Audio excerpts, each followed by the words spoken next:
Welcome to all. Myself N. Sri Ramaliki Ganesha Perumal, Assistant Professor, Department of Electronics and Communication Engineering, Government College of Engineering, Srirangam, Trichy. In this video lecture, I am going to discuss about functions and recursion in C.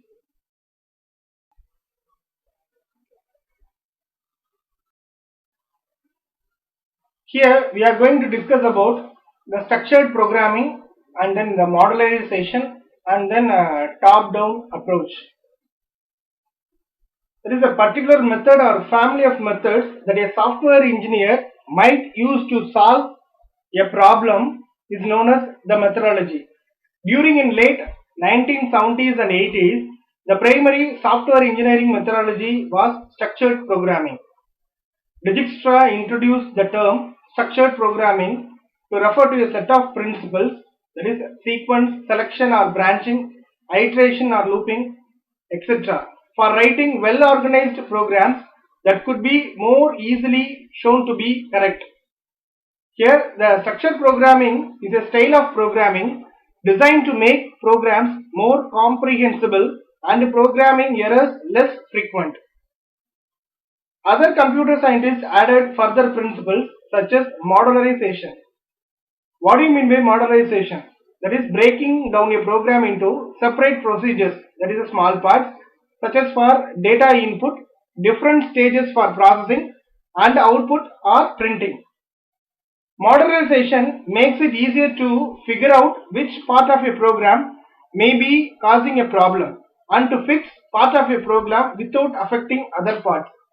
It enables programmers to break problems into small and easily understood components that eventually will comprise a complete system. Structured programming also encourages stepwise refinement.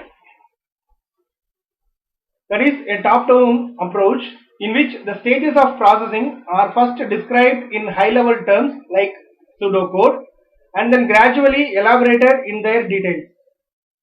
That is, the planning activities of the problem solving are carried out in the direction from general to specific. The structured programming refers to the implementation of the resulting design. It requires planning and organization, but a good design will often save much time when it comes to actual implementation, and the resulting code will be more elegant and readable. Here, the functions form an important part of top-down design and structured programming. Using functions, it removes the need to repeat identical group of statements within programs when the same task must be performed several times. Also, the use of functions allows libraries of frequently used software to be built up and reused in different programs, thus allowing the creation of compact and efficient programs.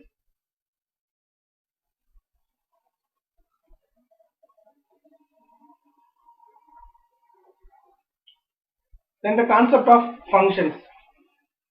A function is a self-contained block of program statements that performs a particular task. It is often defined as the section of program performing a specific job. In fact, the concept of functions, which were originally a subset of a concept called subroutine, came up because of the following deliberation. Imagine a program wherein a set of operations has to be repeated often, though not continuously, n times or so. If they had to be repeated continuously, loops could be used. Instead of inserting the program statements for these operations at so many places, write a separate program segment and compile it separately, as many times as it is needed. Keep calling the segment to get the result. The separate program segment is called a function, and the program that call it is called the main program. Here in C, the entire concept of programming is divided into combination of functions. C also provides a lot of library functions like scanf, printf and main function. The special function main is where the program execution begins. When a function is called upon with or without handling over of some input data, it returns information to the main program or calling function from where it was called.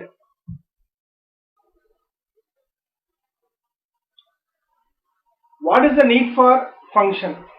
It makes programs significantly easier to understand and maintain by breaking up a program into easily manageable chunks. Even without software engineering, functions allow the structure of the program to reflect the structure of its application. Secondly, the main program can consist of a series of function calls rather than countless lines of code. It can be executed as many times as necessary from different points in the main program. Without the ability to package a block of code into a function, the program would end up with being much larger, since one would typically need to replicate the same code at various points in them. The third benefit is that well-written functions may be reused in multiple programs. The C standard library is an example of the reuse of functions. This enables code sharing.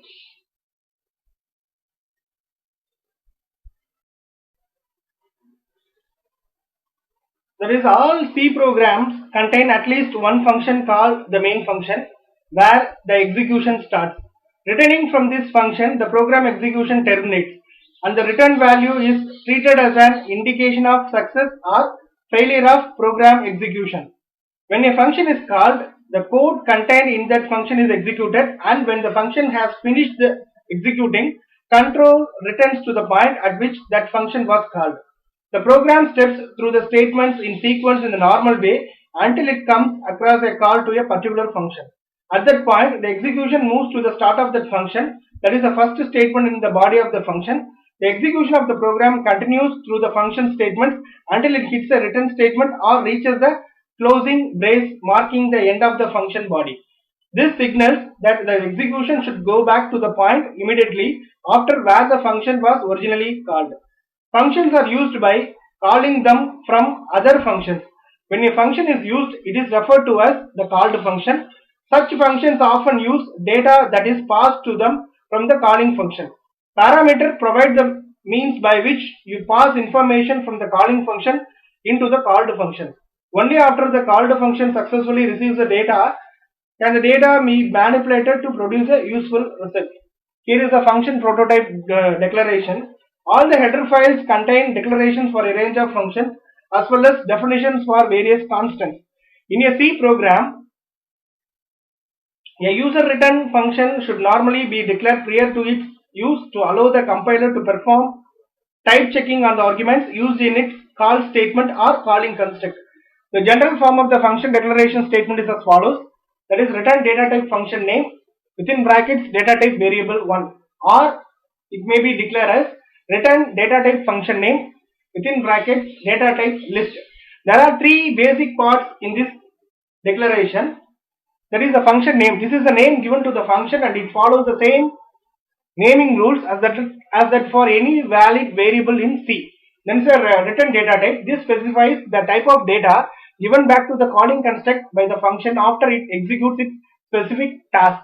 The data type list. This list specifies the data type of each of the variables, the values of which are expected to be transmitted by the calling construct to the function.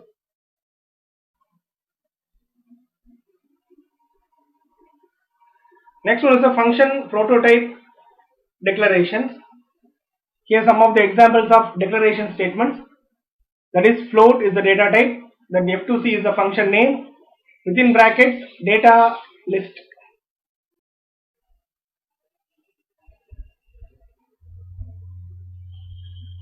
Next one is the function definition. The collection of program statements in C that describes the specific task done by the function is called a function definition.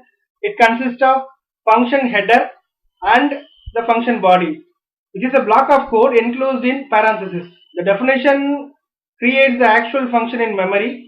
The general form of the function definition is as follows. That is, return data type function name within brackets data type variable 1 comma data type variable 2. Then in open parenthesis, then function body, then closed parenthesis. The function header in this definition is return data type function within brackets data type variable 1 data type variable 2, and the portion of the program code within the braces is the function body. The function header is similar to the function declaration but does not require the semicolon at the end. The list of variables in the function header is also referred to as formal parameters. One point here is to be noted. That is, the names do not need to be the same in the prototype declaration and the function definition. If the types are not the same, then the compiler will generate an error. The compiler checks the types in the prototype statement with the types in the call to ensure that they are the same or at least compatible.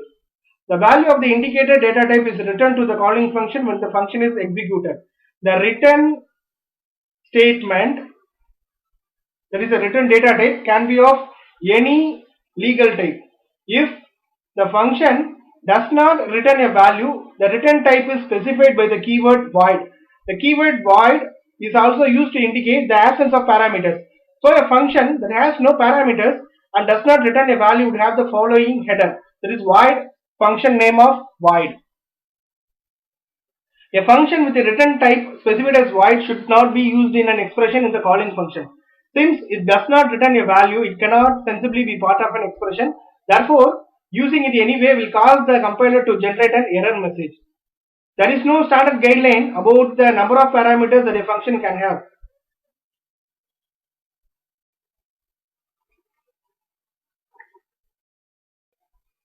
Here is the sample program to write a function that computes x power n, where x is any valid number and n an integer value. Here the function to compute integral powers of any valid number. The first argument is any valid number. The second argument is power index.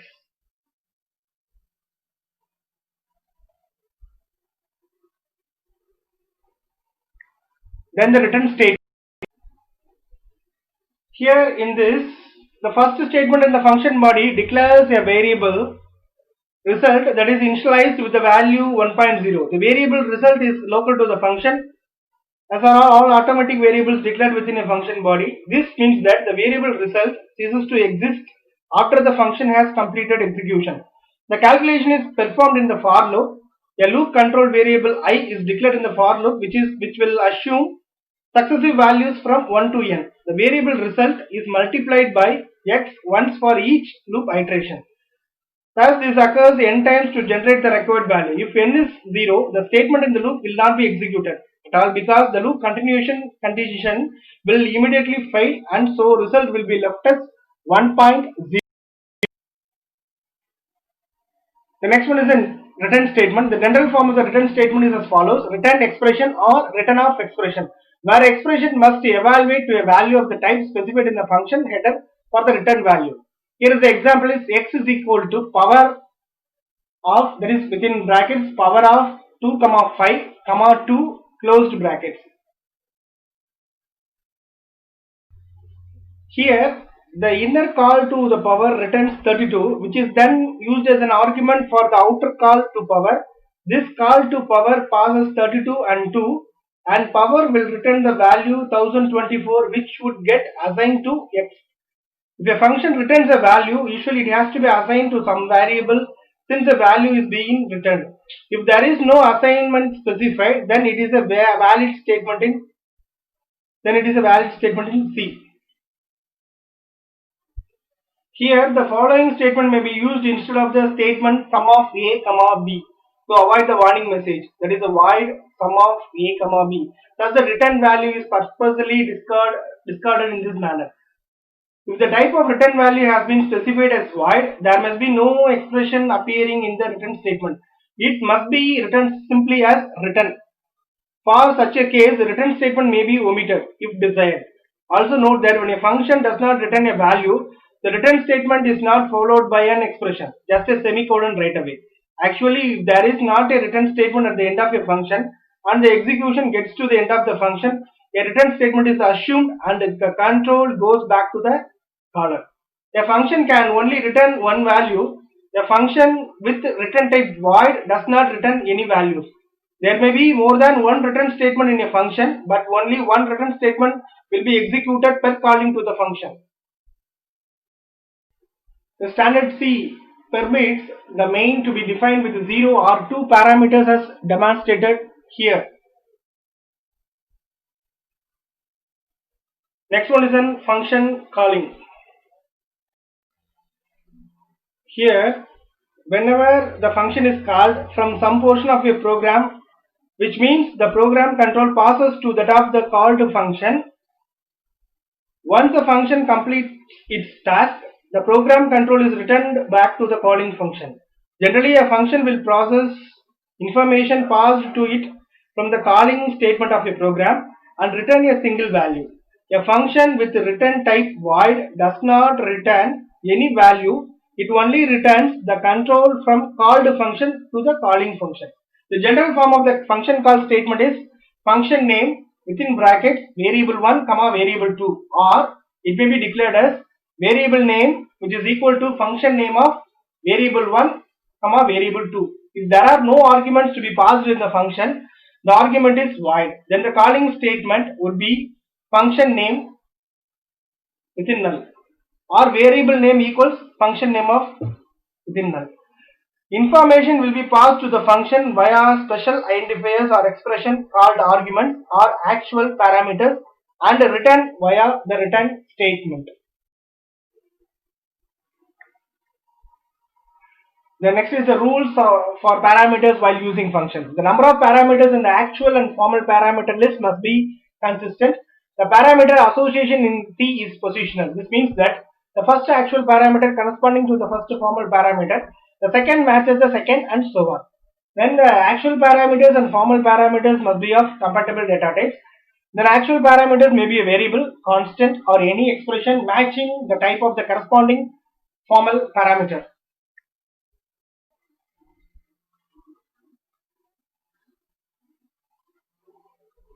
Here is a sample program for function calling. That is a write a C program that uses a function to convert a temperature from Fahrenheit scale to Celsius scale. Here this one is a function prototype, then this one is a function calling, this one is a function header.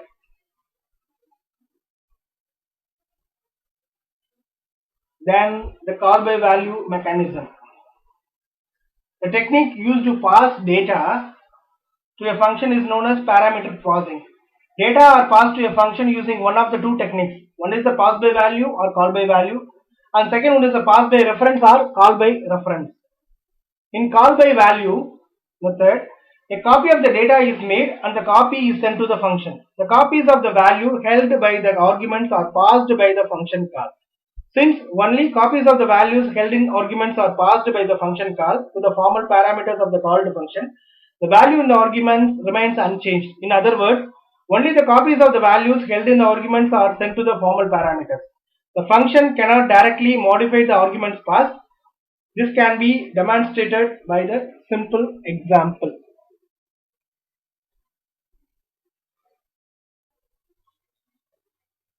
Here the num is equal to 3 before function call, the result is equal to 30 after return from the function.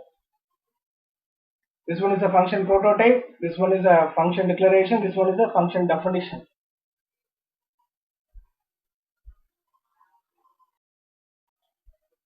The second one is a pass by reference or call by reference. Here we send the address of the data rather than a copy. In this case, the called function can change the original data in the calling function. Unfortunately, C does not support pass by reference. Whenever the data in the calling function have to be changed, one must pass the variable's address and use it to change the value.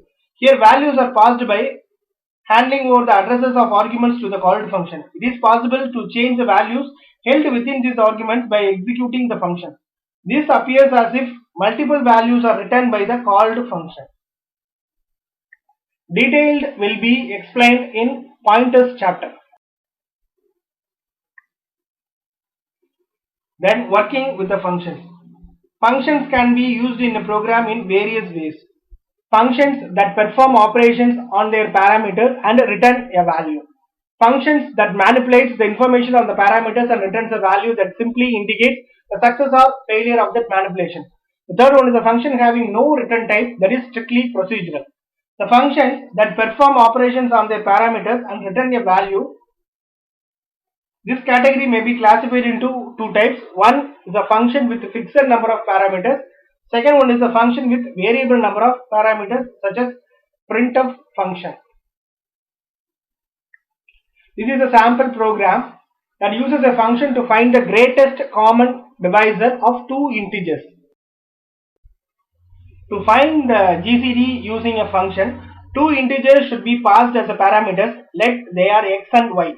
It is needed to check whether k, that is for k is equal to 2, 3 or 4 and so on, the common divisor for x and y until k is greater than x or y. The common divisor is to be stored in a variable named result. Initially result is 1. Whenever a new common divisor is found, the value of result is updated with a new common divisor. When all the possible common divisors from 2 to up to x or y are checked, the value in the variable result is the greatest common divisor and it is returned to the calling function. Here is the implementation.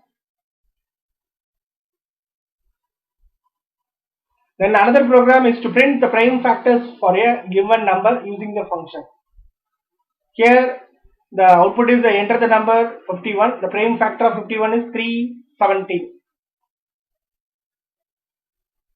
Then the function having no return type, that is strictly procedural. There are some points. C makes no distinction between subroutines, that is procedures and functions. In C, there is only the function which can optionally return a value. A function with void as return type simulates the procedure in C. When we pass the value of the typical variable to a function, a copy of that value gets assigned to the parameter. Changing the value of the parameter within the called function does not affect the value of the local variable in the calling function. When an array is passed to a function, we are actually passing the memory address of the array.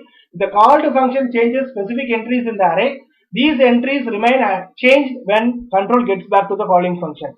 When arrays or strings are passed to a function, call by value mechanism is not followed. Any modification made in the array or string parameter within the called function will be reflected in the original array or string in the calling function that was passed to the function.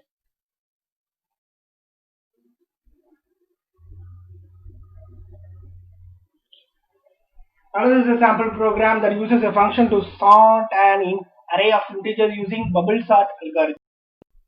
That is, sorting an array in an ascending order means the rearranging the values in the array so that the elements progressively increase in value from the smallest to the largest. By the end of such a sort, the minimum value is contained in the first location of the array, whereas the maximum value is found in the last location of the array, with values that progressively increase in between. This example implements the bubble sort algorithm, which has been already discussed in the previous chapters. A function called sort takes two arguments, the array to be sorted and the number of elements in the array. Here the output of the program. The array before the sort is 3270649815. The array after the sort is, that is from 0, 1, 2, 3, 4, 5, 6, 7, 8, 9. The next one is on passing array to the functions. Passing array to the function. Arrays can also be argument of the function.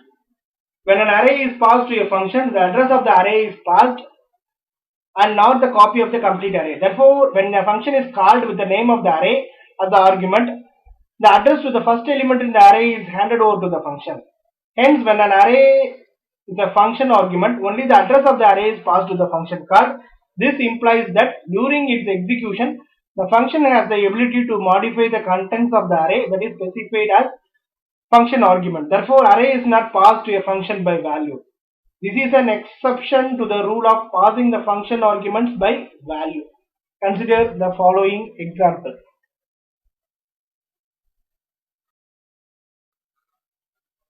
It is to be noted that the value of the variable is initialized with 10 as there are 10 values in the array, that is my integer.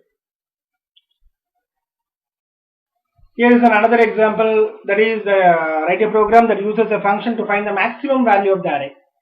When an array is passed to a function, actually the address of the first element, that is called the base address of an array, is passed, which is nothing but passing arguments by address. In general, when a one-dimensional array is passed to a function, it degenerates to a pointer. A local variable max underscore value is set to the first element of the values, and a for loop is executed which cycles through each element in values and assigns the maximum item to max underscore value. This number is then passed back by the return statement and assigned to the max in the main function. However, it has to be noted that an array name with an index number as a function argument will only pass that particular array element's value, like all other variables, to the function called. Strings are passed to the functions in the same way as they are one-dimensional arrays. By implementing string functions, it will be shown how strings are passed into and out of the function. That is, the multi-dimensional arrays are also allowed to be passed as the arguments to the function. The simplest type of such an array is the two-dimensional array. It may be recalled here that when a two-dimensional array is initialized, the number of rows need not to be specified. A similar technique is adopted while specifying the two-dimensional array as a formal parameter in the function header. The first dimension value can be omitted when a multi-dimensional array is used as a formal parameter in the function. That is, of course, the function will need some way of knowing the extent of the first dimension. For example, the function header could be written as follows.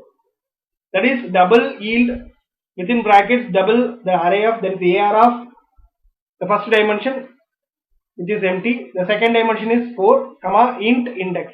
The second parameter, index, would provide the necessary information about the first dimension of the array.